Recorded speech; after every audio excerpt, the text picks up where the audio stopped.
హేమంత మంచులో సూర్యుడు ఏడుగురాలకి వచ్చాడు, ఉత్తర దిక్కులో వెచ్చటి కాంతులు తెచ్చాడు. శ్రీమంతుడై కొత్త అల్లుడు అత్తారింటికి వచ్చాడు, అమ్మాయి బుగ్గలో ఎర్రటి సిగ్గులు తెచ్చాడు. చీకటి వెళ్ళగొట్టి కల్లాపిరే చల్లేస్తుంటే టాలెంట్ స్నానాలతో ఇల్లు వాకిలి తెల్లవారే, నింగిలో చుక్కలు తెచ్చి నేల మీదే పెట్టేస్తుంటే రంగు రంగులు అద్దిన ముగ్గుల్లో గొప్పెమ్మలు పట్టు పరికిణి కట్టుకున్నట్టు అమ్మాయి వలే కట్టు కట్టి ముచ్చటకున్నాయే.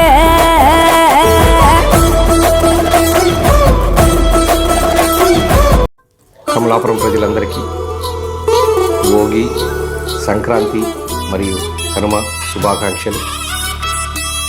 ప్రజలందరూ కూడా సుఖ సంతోషాలతో పండగ జరుపుకోవాలని చెప్పేసి అందరూ సంతోషంగా ఉండాలని చెప్పి ఆశిస్తూ మరొక్కసారి ప్రతి ఒక్కరికి సంక్రాంతి